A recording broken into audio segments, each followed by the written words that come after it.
Olá pessoal, a paz do Senhor Jesus, boa noite, ou bom dia, ou boa tarde, né? Dependendo do horário que você estiver vendo essa revisão. A gente está aqui com uma revisão, essa revisão ela é da matéria Introdução à Didática. Nós estamos dando nesse mês de março, no Polo de Japeri, no bacharelado, onde nós vamos ter uma avaliação no dia 29/2.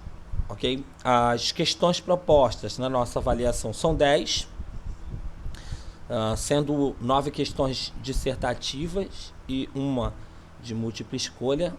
Ambas são muito simples. E essa revisão ela vai ter a ideia de ajudar o aluno, você, meu aluno, você, aluno desse polo, a executar da melhor maneira a sua prova e tirar uma boa nota, tá? A prova ela não está muito fácil, como eu disse em aula, mas ela não está muito difícil. São 10 questões. A primeira é essa: responda o que é didática. E aí vai mencionar o que é didática. A número 2 é qual a diferença entre a didática geral e a didática especial. A terceira pergunta é quem faz uso da didática. E aí eu pedi aqui para tomar um pouco de cuidado, porque eu dei uma especificação ao professor. Existem muitos professores e todo professor faz uso da didática, mas lá eu dei um atributo para o professor que realmente faz uso da didática, tá? Quais são os 3 estilos de aprendizagem baseado no sistema VAC? Isso aí todo mundo lembra, né? E eu pedi para definir qual era o seu estilo de aprendizagem, ok? Quais as diferenças entre a pedagogia e a andragogia? Nós vamos exercitar sempre princípios de ensino de ambas as ciências. E aqui um complete com percentual de aprendizado de acordo com o recurso aplicado. Então, qual é o percentual que o aluno aprende o que vê? Qual é o percentual que o aluno aprende vendo e ouvindo? Qual é o percentual que o aluno aprende só ouvindo? Qual é o percentual que o aluno aprende vendo, ouvindo, fazendo? Ou vendo e ouvindo e dizendo? Tá? Eu pedi para tomar cuidado porque as respostas estão embaralhadas. Então, a pessoa, eu vou colocar na ordem que está no material. Vai errar, ok? Quando a gente fala em andragogia, segundo Knowles, à medida que as pessoas elas vão amadurecendo, elas sofrem algumas transformações. Eu pedi para mencionar aqui 4 transformações citadas por esse autor. Tá no material também. Aqui eu pedi perguntando quais são as 3 perguntas cotidianas da didática. E aqui uma afirmativa se ela é falsa ou errada. É correto a gente afirmar que uma técnica ou que técnicas de ensino são iguais a recurso didático? Sim ou não? E na 10 eu pedi para mencionar 5 recursos didáticos, ok? Vamos à nossa revisão. A revisão vai ser na nossa apostila mesmo de aula. Não vou fazer nos slides já para facilitar. Vamos lá. Então nós temos a seção 1 do nosso material. A gente define o que é didática, ok? A gente tem a etimologia, a gente tem a consistência, a gente tem a definição. Quando a gente for mencionar lá na prova o que vem a ser didática, nós não vamos colocar como está aqui. Nós vamos colocar de acordo com aquilo que nós compreendemos. Foi uma orientação que eu dei, tá? Descendo, nós temos o que é a didática geral e o que é didática especial. E a sua aplicabilidade. Qual caso se aplica a qual caso, ok? Quando a didática geral é aplicada e quando a didática especial ela é aplicada. Então a gente perguntou aqui também, a gente afirmou aqui também, quem faz uso da didática, ok? Tá aí, ó, como eu disse, tem um atributo, né? Não são só professores, são professores docentes que têm uma forte preocupação no processo de ensino e aprendizado. Inclusive na sala de aula a gente trabalhou, disse que muita gente tem muita preocupação em falar, em ser ouvido ou em demonstrar os seus conhecimentos, as suas habilidades intelectuais, e aí a gente chegou a uma conclusão que falar não é ensinar, ouvir não aprender, que a nossa preocupação como educadores, docentes, é fazer com que o aluno ele participe e assim ele aprenda, ok? Aí chegamos no sistema VAC, que é visão, audição e sinestesia. Nós entendemos que isso são estilos de aprendizagem e nós entendemos que cada estilo vai trabalhar com um sentido predominante, né? VAC, porque visão, audição e sinestesia. Aqui está kinestesic, porque está em inglês, ok? Mas aqui já está desdobrado em português, ok? A gente tem o fundamento desta teoria, quem foi que fundamentou. E aí a gente tem primeiro o estilo visão, que é um grupo de estudantes que vai possuir uma maior habilidade de conhecer, interpretar e diferenciar estímulos recebidos visualmente. E aí a gente tem o segundo grupo, que vai conhecer e interpretar aquilo que é falado. E a gente tem o terceiro grupo, que são aqueles que possuem a habilidade de conhecer, interpretar e diferenciar os estímulos recebidos pelo movimento corporal quando ela vivencia. Aqui nós temos uma tabela do nosso grande mestre, professor Alberto, nosso gerente lá na FAT, tá? Uma tabela de um dos cursos que ele me deu na época que eu fui aluno dele como professor de escola bíblica. Um dos exercícios é feito em cima disso aqui e eu pedi para tomar cuidado, porque isso aqui lá não está em ordem.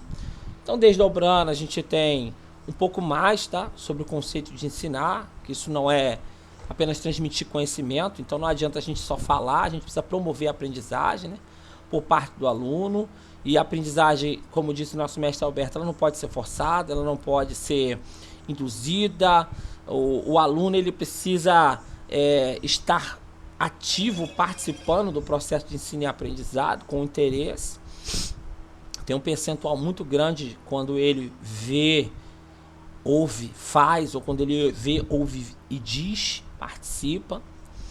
E aí vai vir a representação dominante dos sistemas, dos estilos de aprendizagem. Então aqui a gente falou um pouco sobre como o visual ele aprende, como o auditivo aprende, como o sinestésico aprende. A gente falou como eles se comportam com relação à memória, na solução de problemas, na aparência geral, na comunicação. E aí isso a gente propôs pelo seguinte, quando a gente conhece as características do aluno, a gente consegue mais ou menos identificar se ele é visual, auditivo ou sinestésico. A partir daí a gente consegue identificar e aplicar o melhor método que atenda a todas as suas necessidades sensoriais, tá? Aqui a gente fez um breve resumo sobre o que é a pedagogia, e a gente também inseriu um pouco mais profundo sobre o que vinha ser a andragogia. Por que eu dei mais foco na andragogia aqui? Porque na maioria das vezes nós vamos trabalhar com adultos, embora nós tenhamos também professoras de crianças e jovens no seminário, tá? Em aula a gente comentou sobre a necessidade de recursos e tal. Então a gente fez um confronto aqui, levando em consideração as afirmações de Knorris, os processos de mudança que as pessoas passam com o envelhecimento.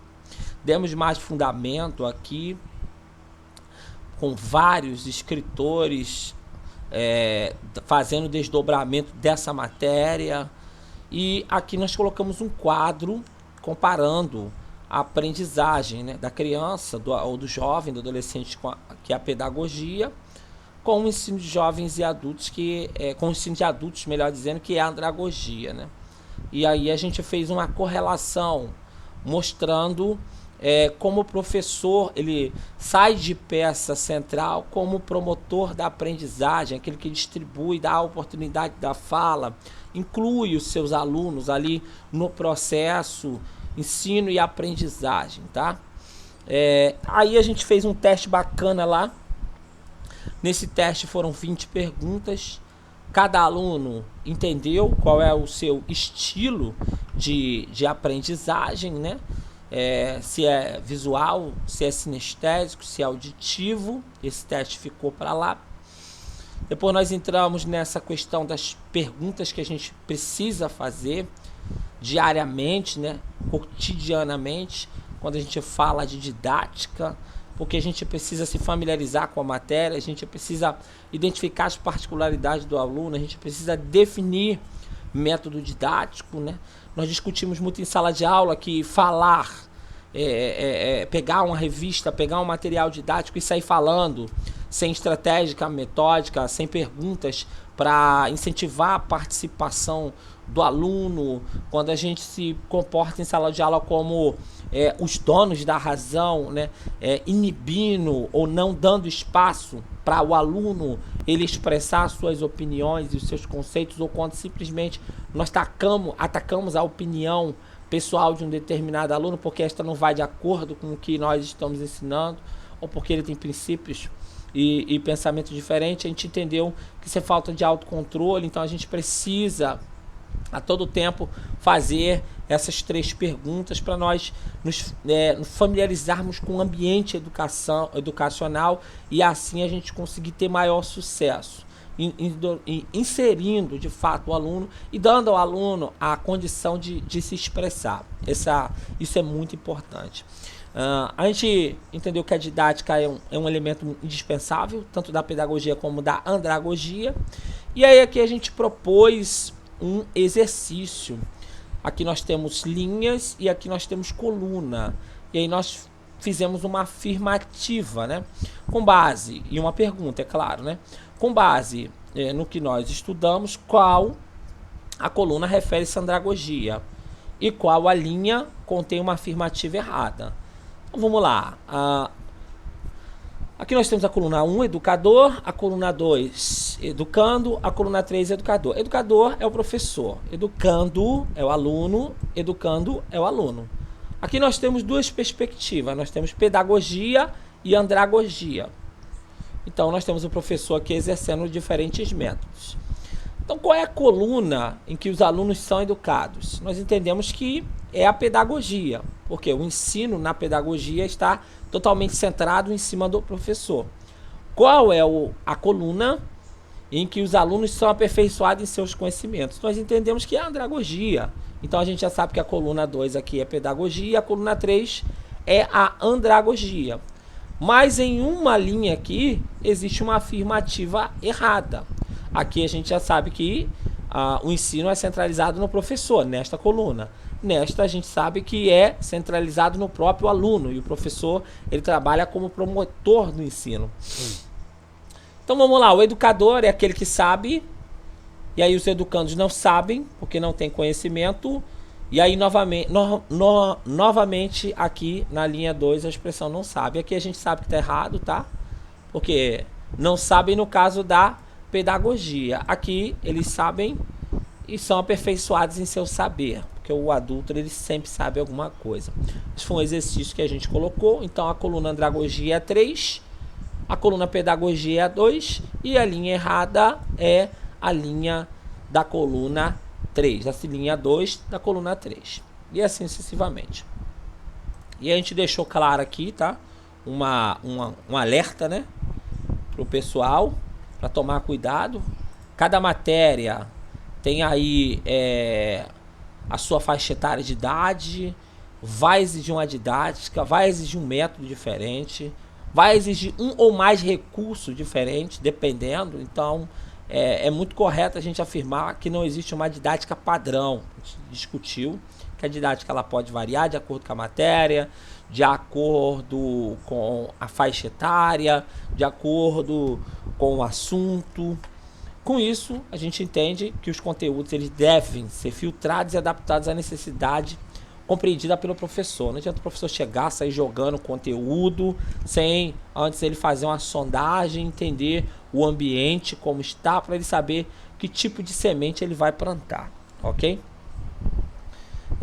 A gente falou também sobre as metodologias. A gente falou sobre a questão das técnicas de ensino, as técnicas individuais, as técnicas socializado, as técnicas sócio-individualizado, tá? São técnicas só com aluno ou técnicas em grupo. Então a gente falou sobre estudo dirigido, substituição programada, sobre estudo de caso, painel de integração, sobre grupo de cochicho, sobre discussão dirigida. Falou sobre a tempestade de ideia, que é o brainstorming, né? Que a gente fala muito sobre seminários, simpósios, grupo de berlinda, entrevistas, diálogo, palestras, dramatização, métodos de projetos, resolução de problemas e etc. Falamos, nesse período a gente fez uma dinâmica de grupo muito interessante lá. Essa dinâmica demonstrou os 4 grupos que nós vamos estar sempre trabalhando. E aqui a gente veio desdobrando, né, no nosso material como é cada particularidade de cada técnica e de cada modo de ensino ali, cada método de ensino de acordo com a sua classificação. Chegamos nos recursos didáticos e entendemos que hoje é necessário o professor utilizar. Os recursos, na verdade, eles são ferramentas para o professor, né? Ele vai utilizar durante todo o ano letivo, ou todo trimestre, ou todo semestre. Lá uma das coisas que nós falamos é que é impossível a gente dar aula sem ter o mínimo de recurso, que é um quadro negro ou branco, giz, canetão, apagador, né? Falei também que a gente pode usar jornais e revistas. Inclusive eu disse lá, uma das coisas que a gente está tentando fazer para incentivar o pessoal a estudar. Falamos de textos, televisão, aparelho de som. Falei também que muito pouco a gente vai utilizar esses dois aqui hoje. Hoje as pessoas gravam vídeo, colocam na sua televisão smart, né? O pessoal hoje tem essa opção, coloca aqui na televisão smart. A televisão, ela tem uma leitora de pendrive, então a pessoa consegue facilmente passar algum material ali. Até slide hoje é possível reproduzir pela televisão. Falamos sobre outros casos aqui, como filmadora. Uma das que eu mais enfatizei que era importante, o computador com o projetor. Essa é o recurso que eu mais aprecio, né, que eu mais gosto de utilizar. E aí a gente falou de instrumentos didáticos conforme a disciplina. Está falando alguma coisa na Bíblia, né, ou dando algum estudo que se refere à biologia, a gente vai precisar aí de um microscópio. Se a gente está falando de alguma coisa da Bíblia que esteja enfatizando a mecânica celeste, nós vamos precisar de um telescópio. Um microscópio para quê? Para a pessoa ver o mundo biológico, o mundo que não pode ser visto a olho humano. E o telescópio para a pessoa ver os astros celestes, a mecânica celeste. A partir daí a gente começar a ensinar em cima daquilo que a gente falou. No caso da química, né? Os tubos de ensaio, as máquinas de mistura. Então cada caso, cada uma situação vai trazer uma necessidade de um recurso de acordo com a matéria a ser dada. Aqui a gente repete o gráfico, a gente enfatiza com relação ao processo de ensino e aprendizado. E aqui a gente fala, né, que o Senhor Jesus, ele sempre fez uso, né, de vários recursos didáticos. Opa, ficou muito escuro aqui, deixa eu mudar para o amarelo. Ele fez uso de muitos recursos didáticos, né? Ele se referiu, por exemplo, aos lírios dos campos, aos campos brancos, a luz, o sal, o caminho, a porta, a rocha, a areia, as redes, ao jugo. Ele pegou até um menino, colocou ele no meio dos discípulos para ilustrar a humildade. Usou água tirada do poço para ensinar aquela mulher samaritana, né, que ele era água viva. Ele usou o pão para dizer que ele era o pão vivo. Enfim, Jesus, ele usou uma infinitude de recursos à sua disposição para ensinar ali valores e princípios bíblicos, ok? Nós falamos também, isso já foi na aula de hoje, sobre como a gente aprende, né? E dependendo do que nós estivermos falando, qual é o sentido que nós vamos utilizar. A gente enfatizou isso lá. Então a gente trabalhou bastante isso aqui, ó. A gente aprende, né? 1% do nosso paladar. A gente aprende 1,5% com o nosso tato, 3,5% com o nosso olfato, 11% com a nossa audição e 83% com a nossa visão. Então, na maioria das vezes, a visão ela é o sentido predominante na maioria esmagadora dos seres humanos por aprendizado. Agora, dependendo da matéria, pode ser o paladar também. Se for comida, por exemplo, o paladar ele vai definir muito gosto, a visão vai definir a aparência, né? E o olfato vai definir o aroma. Não é isso? Então, assim, depende muito da matéria, isso aqui, tá? E aí, aqui a gente fez o desdobramento disso, tá? Veio repassando um pouco mais sobre isso, sobre esses dois casos. E aí, hoje a gente abordou um pouco essas TICs, né? Hoje eu dei um bônus para o pessoal, nós vamos encerrar na semana que vem, mas hoje a gente falou um pouco sobre as tecnologias de informação e comunicação. Falamos sobre o processo de globalização, sobre o processo de desenvolvimento da comunicação, das tecnologias. Falamos sobre a consciência de mundialização. As pessoas hoje elas conseguem estudar em outros países pela internet, elas conseguem comprar em outros países, elas conseguem assistir a programação de outros países, né? Falamos sobre essas mudanças acentuadas na sociedade, sobre novos paradigmas, novos modelos de comunicação, novos modelos educacional. Esse ambiente, falamos que já era utilizado, né? Mas ninguém sabia que isso seria uma coisa quase que obrigatória aí, devido à expansão da Covid-19. Ou seja, todo mundo passou a ter que utilizar a internet, as tecnologias de comunicação, informação, para estarem fazendo uso aí, ensinando os seus alunos, né? Nesse momento foi uma oportunidade, porque professores viraram YouTubes, começaram a gravar suas videoaulas, aprenderam a usar videoconferência, coisa que a gente não fazia, aprenderam a usar Skype, uns aprenderam a usar o Google Classroom, o Google Hangouts, né? O Zoom, outras plataformas de aprendizagem como o Moodle, o Microsoft Teams. E aí a gente começou aqui, já que nós entramos nessa questão da didática, da didática de ensino digital, né, em rede, a gente começou a diferenciar o que é a educação EAD e do que é o ensino emergencial remoto, hoje vivido pela maioria das escolas, devido a essa necessidade de distanciamento social. Então a gente entendeu que educação à distância, EAD, na verdade, vai abranger um vasto território. As características dela vai ter mais a ver com a história, com a política, com as políticas sociais, com as políticas econômicas, mais do que com a própria modalidade de ensino.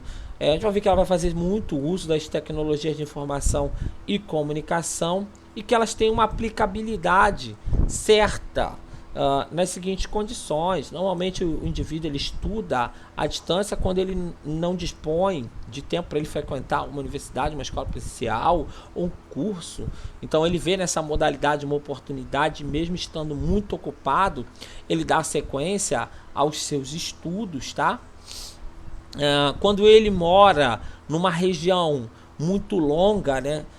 Num lugar muito distante ali da uma universidade, de uma escola, ou quando ele não dispõe de uma universidade, de uma escola no seu município, quando não tem um determinado curso no local que ele quer fazer, ou existe uma oferta desse mesmo curso num outro lugar, e etc. E a gente entendeu que a educação à distância é realizada de maneira assíncrona. Ou seja, o professor ele não está presente ali na execução. Vai haver ali, na verdade, né, um guia pedagógico semanal, onde vai detalhar as atividades a serem realizadas. E aí o aluno, através dessas plataformas, que é composta por videoaulas gravadas, auxílio dos tutores, e-mail e aplicativos de mensagem, vai fazer essas atividades dentro do prazo mencionado ou estipulado pelo professor. Daí a gente veio desdobrando, ensinando, aprendendo o que é o ensino remoto de emergência, ou ensino remoto emergencial, que infelizmente com o efeito da suspensão, né, das aulas letivas por todo mundo, gerou essa obrigatoriedade aí dos professores migrarem, né, desse ambiente, desse território de aprendizagem físico para esse ensino remoto emergencial, que é nada mais nada menos do que os alunos e o professor se reunirem em um determinado horário numa plataforma, estando todos juntos naquele horário, estudando por videoconferência, né? A aplicabilidade desta modalidade de ensino se dá apenas nessa situação de determinação legal, devido à necessidade de distanciamento social, se bem, pessoal, que eu acredito, tá, que é uma nova metodologia de ensino que está chegando, provavelmente isso vai ficar presente, tá? Então a gente entendeu que no ensino remoto as atividades elas são síncronas, elas são junto com o professor em uma sala de aula, junto com os alunos, e também assíncronas. Tem atividades que são realizadas a parte do professor e a parte dos alunos. A gente entendeu que o professor ele vai também ter lá um guia pedagógico semanal, onde ele vai detalhar as atividades a serem realizadas por seus alunos numa plataforma, onde não é um ambiente apenas de ensino, mas a gente pode dizer que é um ecossistema de ensino digital. E aí eu disse, pessoal, para gravar bem isso aqui, ecossistema de ensino digital. Por que ecossistema? Porque as pessoas elas vão se reunir, olha que interessante, estando fisicamente num lugar, num ambiente virtual, tá? No mesmo horário. Olha só, vão se reunir numa sala de aula virtual, através de uma videoconferência ao vivo, sendo executada na hora, com chat ao vivo, com a possibilidade de se comunicar com o seu professor e com os seus alunos ao vivo, e ainda vão dispor de e-mail, de aplicativo de mensagem instantânea, para a conclusão das suas atividades posteriores, tá? A gente botou um quadrozinho aqui, mostrando o que vem a ser EAD e o que vem a ser ensino remoto emergencial. A gente vê aqui mostrando a igualdade, a diferença uma das outras. Na primeira coluna elas são iguais, na primeira linha. Na segunda linha a gente fala de EAD aulas gravadas, ensino emergencial remoto, a gente fala de aulas ao vivo. E aí aqui a gente fala de interação com tutores e com os demais alunos por fórum de mensagem, né, no caso da EAD. Já no ensino emergencial remoto, a gente fala de interação com os professores e com os demais alunos ao vivo, né? Na EAD são atividades assíncronas, a parte do professor, e no ensino remoto emergencial são atividades síncronas e assíncronas, com o professor presente em sala de aula ao vivo ou sem esse professor. Pode ser que ele deixe um trabalho, alguma coisa, e o aluno tenha que desenvolver individualmente depois. Na EAD, o aluno ele vai executar as atividades por meio da guia pedagógica semanal, né? Do guia pedagógico semanal, de acordo com o seu tempo, obedecendo os prazos. Ou seja, na educação à distância, o aluno ele tem 30 dias, vamos dizer, para executar uma determinada função. E aí, dentro desses 30 dias, ele pode entrar no horário que ele quiser e que ele puder entrar, respeitando o prazo estabelecido pelo professor e pelo guia pedagógico semanal, e ele pode desenvolver essas atividades. Já no caso do ensino remoto emergencial, não. Tem presença e falta. Então o aluno ele tem que executar as atividades de acordo com a guia pedagógica semanal definidas em sala de aula, obedecendo os prazos e no horário marcado. Por que no horário marcado? Porque ensino remoto emergencial tem presença. O aluno ele tem que estar presente no momento da chamada, que senão ele toma falta, né? Então a gente falou que é necessário uma planificação do ambiente organizacional de rede e que essa planificação ela vai ser feita através do guia pedagógico semanal, que é a GPS. A gente até citou um caso lá de pegar um determinado assunto e fazer o desdobramento desse assunto, né? Falar sobre conflitos de casais, né? Então vamos introduzir falando que conflitos são esses, trazendo estatísticas. Depois nós vamos vir falando o que ocasiona esses conflitos, o resultado desses conflitos, né? O quanto isso pode fazer mal. Depois a gente vai falar como evitar esses conflitos, né? E aí na última aula a gente pode botar uma avaliação ou uma dinâmica, uma confraternização Tudo isso planificado na guia pedagógica semanal, ok? A gente falamos sobre os recursos digitais que existem hoje, os muitos recursos que existem hoje por muitas empresas. Eu destaquei lá aqui o YouTube, que agora, que além de ser o lar, né, principal dos vídeos, agora está liberando recursos acadêmicos. Citou que grandes instituições de ensino, grandes canais de televisão de ensino estão lá, a Discovery, o History, as universidades nacionais e internacionais. A gente falou aí sobre o YouTube Teacher, que é uma das plataformas de ensino que o YouTube está disponibilizando. Colocamos aí, inclusive, pessoal, os links, tá? Eu vou, inclusive, copiar aqui agora, rapidinho, e vou mandar para vocês no grupo, para que vocês tenham acesso a esse material, tá? De maior facilidade. Okay? Esse material é exclusivo para turma de bacharel, tá, pessoal? Então provavelmente esse material, esse vídeo, ele vai ser excluído dentro de 10 a 15 dias. Então não se preocupe aí de estar aparecendo no WhatsApp, não se preocupe com isso, ok? Tá aí, eu mandei para o pessoal conseguir aí fazer a verificação e entrar nos links, né? Eles já acendem. Então a gente falou sobre o YouTube Teacher, nós falamos sobre o iTunes, nós falamos sobre o TeacherTube com endereço, SkullTube, sobre a academia Seut.org, né?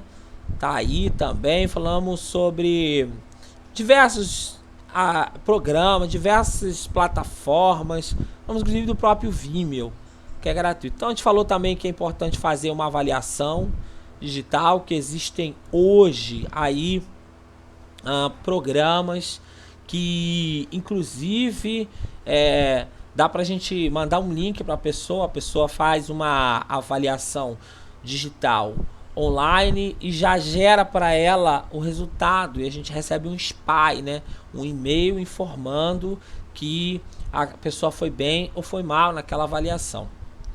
Bom, gente, essa foi a nossa revisão, tá?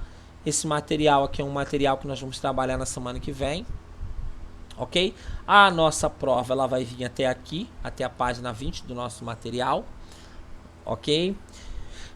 Na semana que vem a gente vai trabalhar um pouco sobre o que é educação. Nós vamos ver que existem tipos de educação e que nem tudo que é educação em um local pode servir para outro. Nós vamos falar sobre as organizações de educação assistêmica, que são as famílias, sobre as organizações sistêmicas, que é a escola, praticando ali a escolarização, que é diferente, né, da educação familiar. E vamos falar da igreja, que vai fazer o papel de conscientizar a respeito da educação cristã. Aqui nós vamos ter algumas bases bíblicas, ok? Vamos terminar esse material ainda. E é isso aí, pessoal. Boa sorte, tá, para vocês. A prova, ela está valendo 10 pontos. São 10 questões.